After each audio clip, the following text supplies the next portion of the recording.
Blue turns out more green. Yeah, it does. It's not so bad. I didn't know I was doing a podcast, or else I wouldn't have worn this with the pattern on the wall. Yes, look at that. We can start now. We're not. You're such a grump sometimes. Sometimes. Well, I'm a grump all the time. I'm trying to be That's nice. my job. You Okay. ready? Is it on mute on the? Yeah.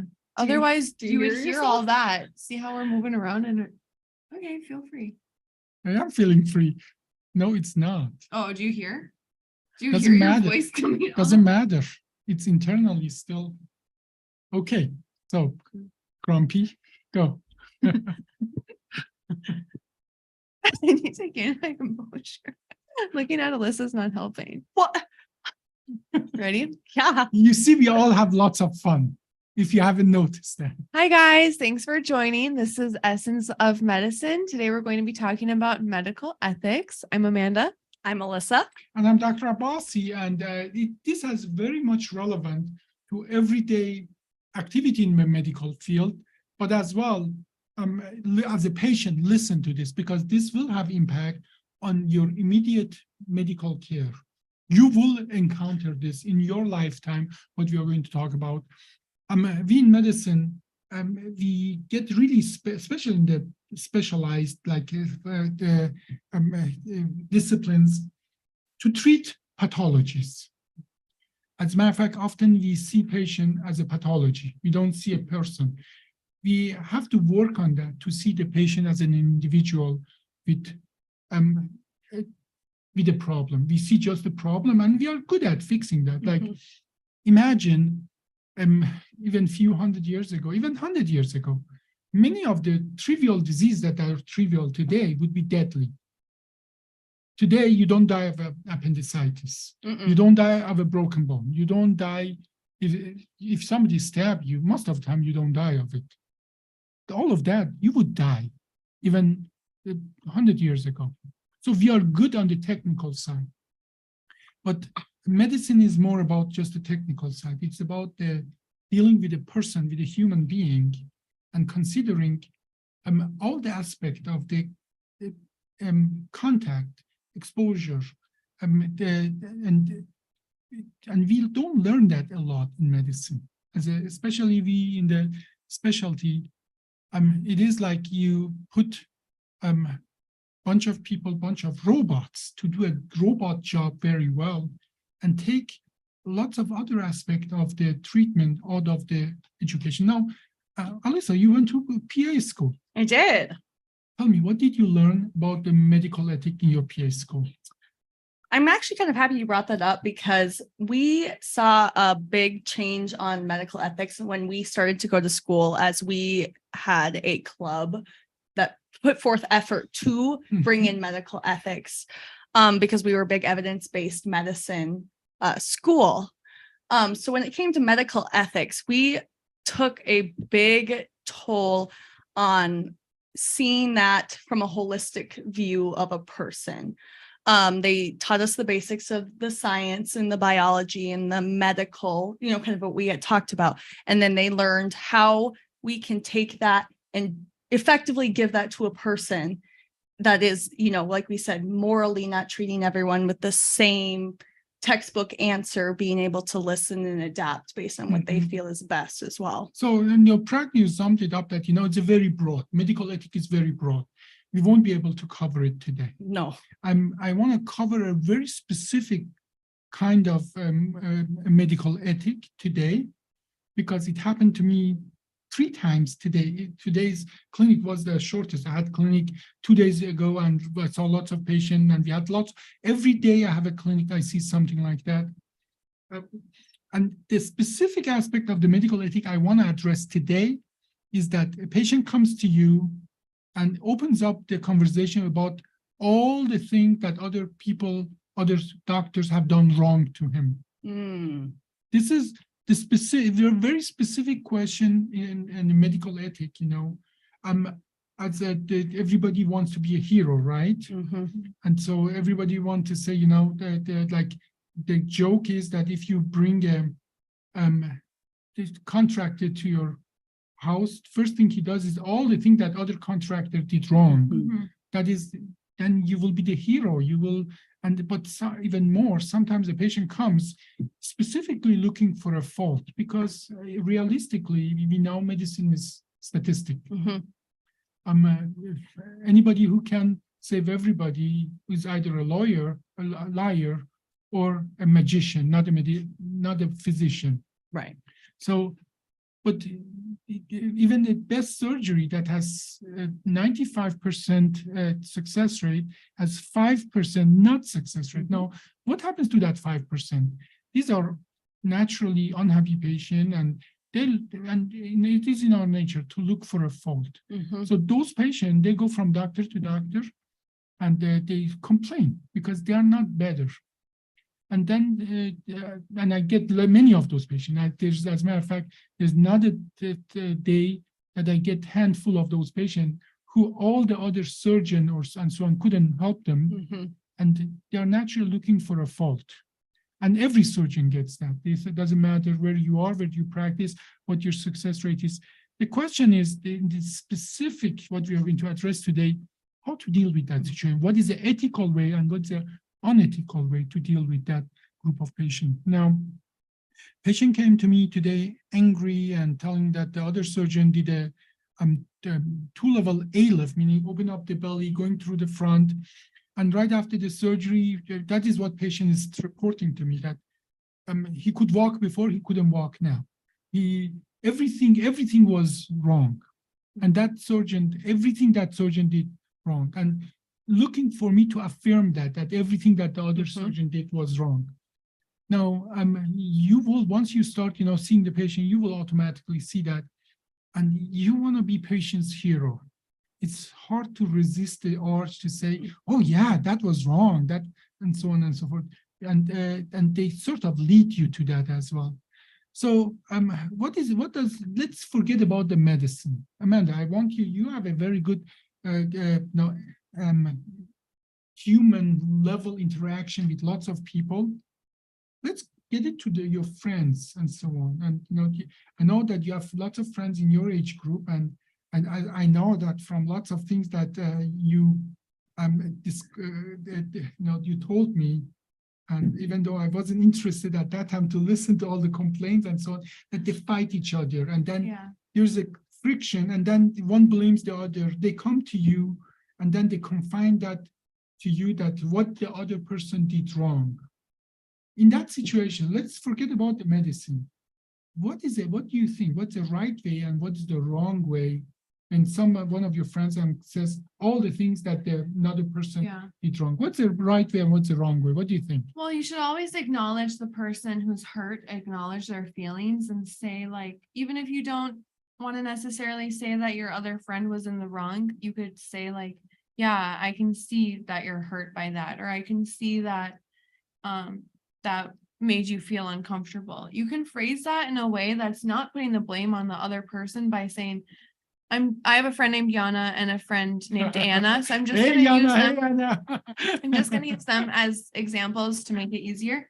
I wouldn't, if Yana was mad at Anna, I wouldn't want to say, like, yeah, by the way, they're sisters. They're sisters, so it's okay to use them because they fight all like the time. Sisters. Which sisters don't? Yeah. So if Yana was coming to me hurt by Anna, I would say, yeah, I can see why you're hurt. Instead of saying, I can see that Anna hurt you, because you don't want to put the blame on the other person, but you don't want to push away the hurt person's feelings.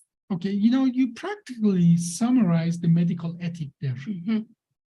Now, what would be wrong in this situation to do? Like, F Anna, Anna's a B, like, B word. Yeah, Anna sucks, which I would not say about you. Only when we edit it.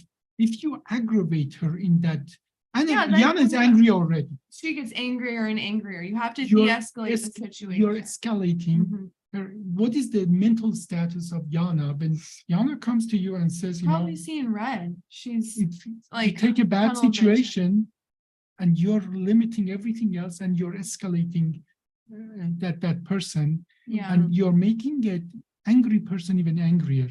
And we know when you're angry, when you're stressed, your whole system doesn't really deal properly with any kind of problem you Right. have. So, and so practically in your a few words, you summarize what the medical ethic should be, Yeah.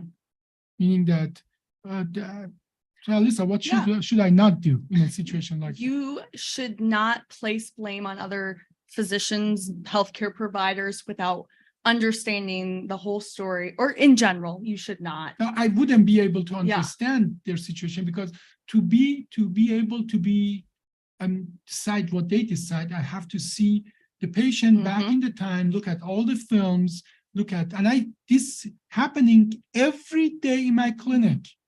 Mhm. That somebody comes to me. Now I have to go and back in time, like a year ago, like 6 months ago, put my head in the head of Dr. X here in town. What films did he look at? Well, not only What that, situation was, what was the exam and so on? Mhm. Have the mental status of that person and the patient in that situation to allow myself a judgment, what they did was right or wrong. plus you have different trainings, so certain things that you can do, other doctors can't necessarily do. So Mhm. maybe they didn't think that they were doing something wrong. They were just doing the best that they thought they could with their abilities. Yes, and I give them the benefit of doubt that for the information they had, for their ability in that time, they truly did the best they could do. But I don't even have to assume that. I just have to not allow myself to have the God complex to believe that I know everything they knew, Mhm. and then Yeah, and that patient is really wants you to do that because they're angry. I think this applies in real life too, because there's often times where I'm upset about anything and I will go to Amanda and I'll talk it out to be like, am I crazy or am I actually mad? And I look for justification mhm, to justify, like, do I have the right to be angry? Mhm. And so you kind of have this same situation where the patients may have or do have the right to be angry, Mhm. but then we kind of have that issue of where does the anger lie? Does it, Mhm. where was the problem at? We talk a lot about managing patient expectations. And again, something as simple as them thinking they're going to get outcome A and them getting B, even Mhm. though B is as good as it could have been, they wanted A. Yeah. Well, That's a good point. let's go to the point that to this patient today. Mhm. mhm. Come to me, had a surgery about a year ago by another surgeon. They did that, and in patient's opinion, everything was done wrong. His symptoms are much worse after the surgery, and I look at the films, and sometimes things are not perfect. And again, it's a big word in the Bible, those that who haven't sinned throw the first stone. You can always find wrong, and you look at the films, you listen to the patient, and you can always find something wrong. But if you dive into that, it is not really as bad as a patient believe it is. That you look at the films, yes, these things are not perfect, but does that screw sticking out a millimeter or two, does it really causing patient symptom? You see that the patient is more complex than that. Now, let's go back to the same question. What is medically not ethical for me to do in a situation like that? What is truly, as a professional, things you do in your private life and so on? Yes, if you just excite Yana even more to be angry more with Anna, initially you may feel like you're a hero for Yana and so on, but at the end of the day, it's it just make you less of a good friend. If you do incite more. Well, along with even more consequences than just like Anna being mad at me or Yana being mad at me.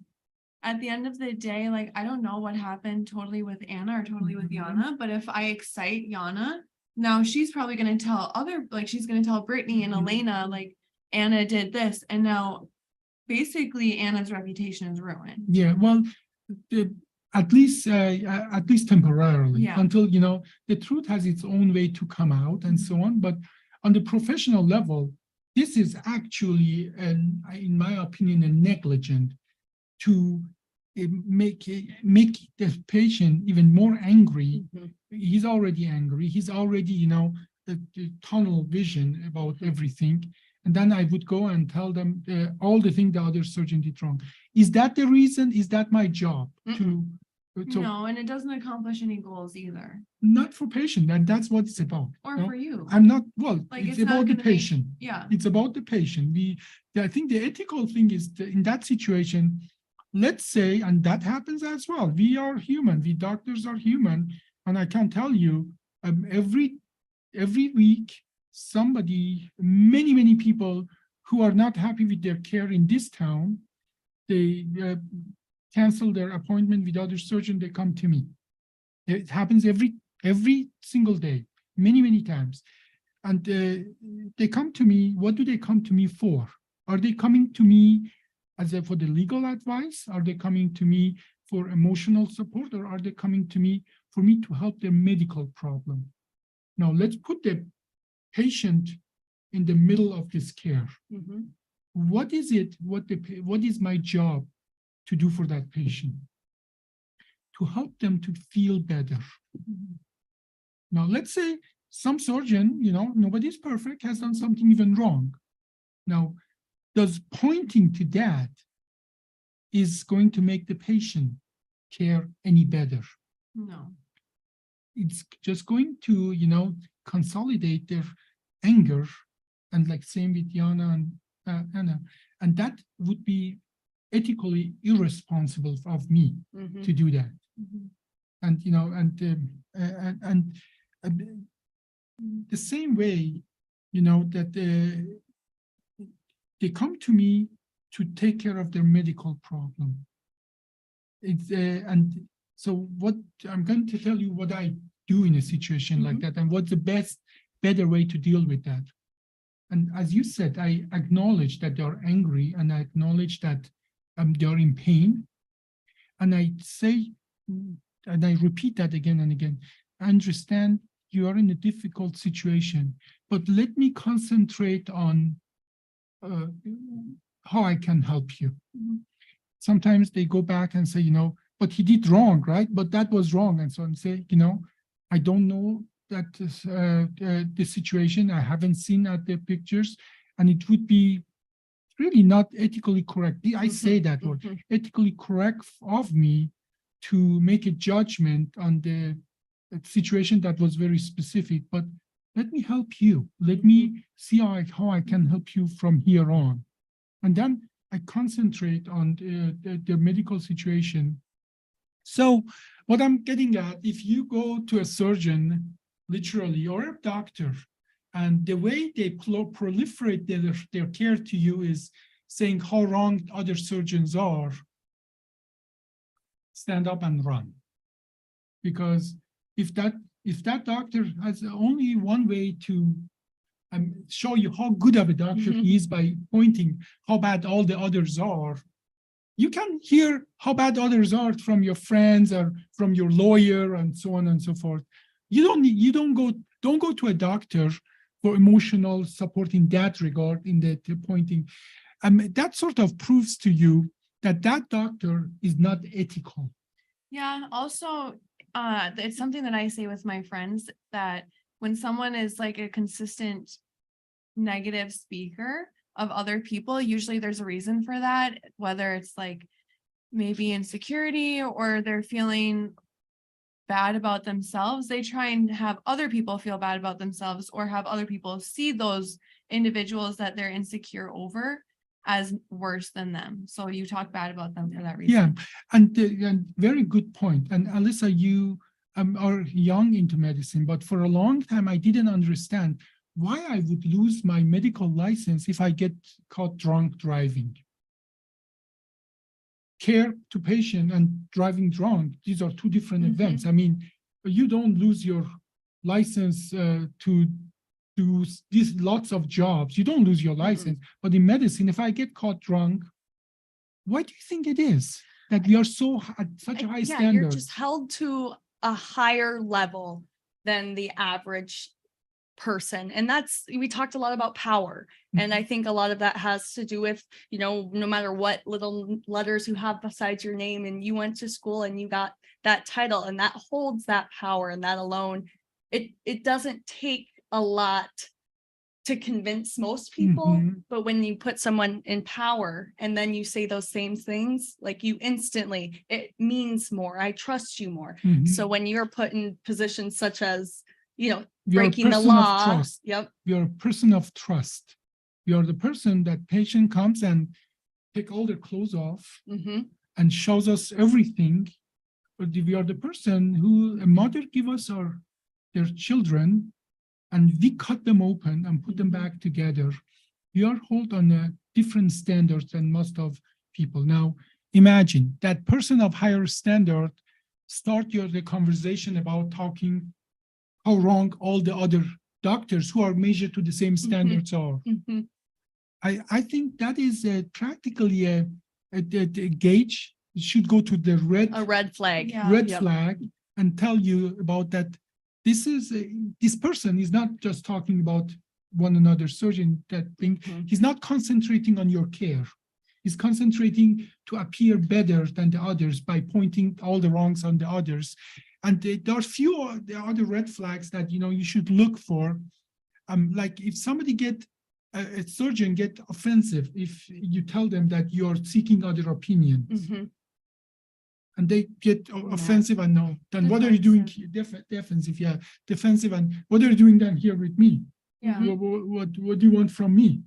Or it's this doctor that has really difficulty telling you, I don't know, Yeah. because our knowledge is limited. So, but practically the behavior that we put on the table in our meeting with the patient, it should be patient-centered. Correct. Mhm. And if it is not, if it's like, I get angry because you are looking for another patient, that patient is not in the center of attention. Mhm. I can't, if I start, telling you all my credentials and so on, that why I'm the greatest person, but I went to this and that, I'm a professor here and there. If it's about me proliferating about how important I am, patient is not in the center. If I'm talking about all the things that other people did wrong, patient is not in the center. And anything that take the patient from the center of attention and put anything else, peripheral thing around that, should be considered unethical. Yeah. And should be a red flag. Now, it sometimes is though hard, but like sometimes you do want to be the best friend for Yana, and Or I agree with what Yana is saying. Yana saying, yeah, and and that sometimes is hard to Mhm. resist the urge to say, because maybe that person, them, maybe they did some bad talking about you. You may be in a different situation. Anna, you think you did you wrong. It's really hard in that situation to say that, let me concentrate on your care because we are human. So in this specific situation, sometimes it's hard to say, no, not all the shit about that person, because, you don't have to like people. But what do I do in that situation? I have to take my feeling out of it, Mhm. put the patient in the middle of the attention. What would help that patient? Well, what do you guys do in a situation where you do agree with what the patient is saying? Like if the patient got it, Good like, let me question. give an example. Like if a patient got a second opinion and the doctor wanted to do an unnecessary surgery. Happens all the time, every week So in what this do you town. do? What do you do in that situation? And in that situation, I instead of saying why the other person is wrong, I lay my ground and say, for this reason and this reason and this reason, I recommend this. And the patient said, but that doctor said this and that. And it happens all the time. Patients are scheduled for surgery in this town Mhm. for things that, and I, instead of saying why they are wrong, and I lay my term about why I recommend what I'm recommending. And believe it or not, most of patients have totally, absolutely capacity to understand their problem. Some surgeons don't agree with that. Just recently I was talking to a younger surgeon, say, you can convince patient from everything. No, you have to just make the patient understand by using that. I use a lot that like for a disc, I compare to a tire of a car and so on. You can use analogies, you can use basic understanding. And I totally disagree that we doctors, we can understand things and patient. That was 1960s and 70s kind of view on medicine, that I'm the doctor, you're the patient. You are lucky that I'm talking even to you. I should just schedule you for this and that. Thanks God, that is gone. Yeah. But some people still behave that way. Oh, absolutely. Yeah, some doctors still behave that way. But so I disagree with lots of surgeons on their plan and so on, because I have a different education. Surgery that's 8 hours for them is 1 hour for me. They lose a gallon of blood. I lose 200 cc of blood, because we have different training. We have different tools. Like I disagree that you should drive from here to Los Angeles. I think we should fly. But driving is not wrong. If you don't have an airplane, that's the only way you do that. So you see that there? Yeah. I'm not going to concentrate why the method that other surgeons recommend are wrong, or why they had the complication they had. Again, this happens all the time. But I'm concentrating about, this is word by word what I say my patient. Let me help you from here on.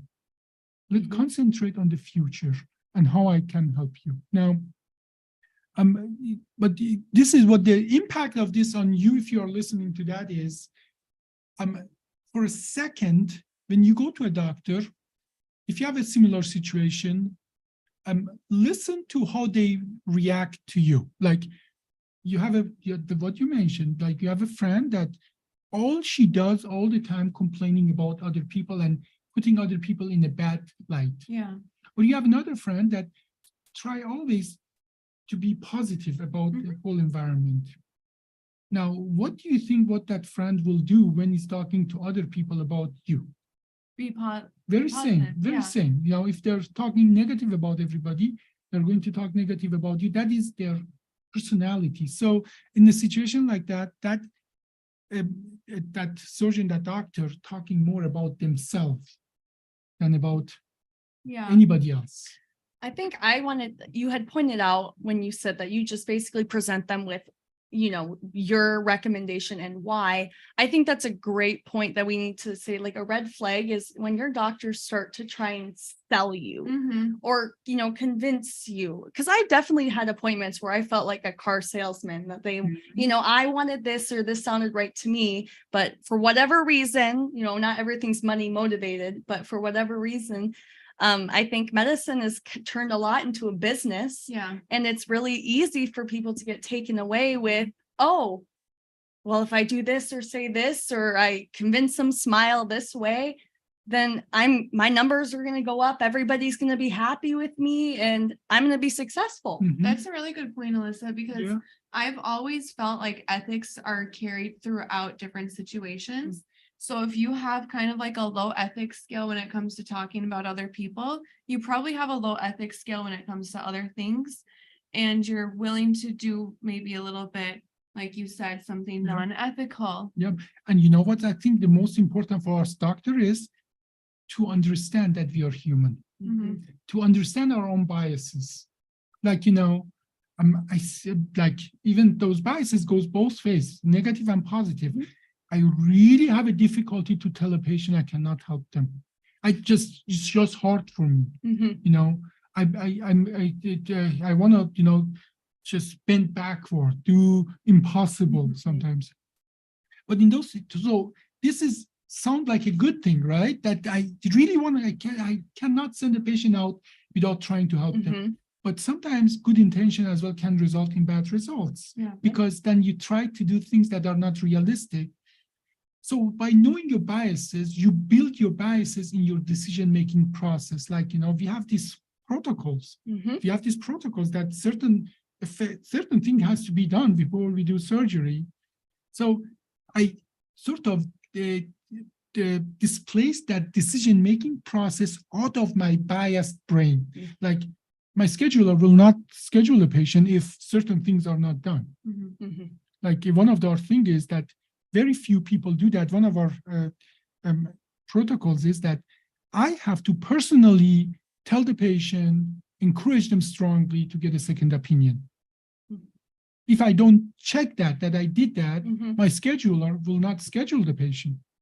So, and by saying that to the patient, I'd encourage them, and believe it or not, their trust goes even higher, and it's hard at first. It's hard to do that. Mhm. So telling the patient, but then they understand. They understand that I'm a human.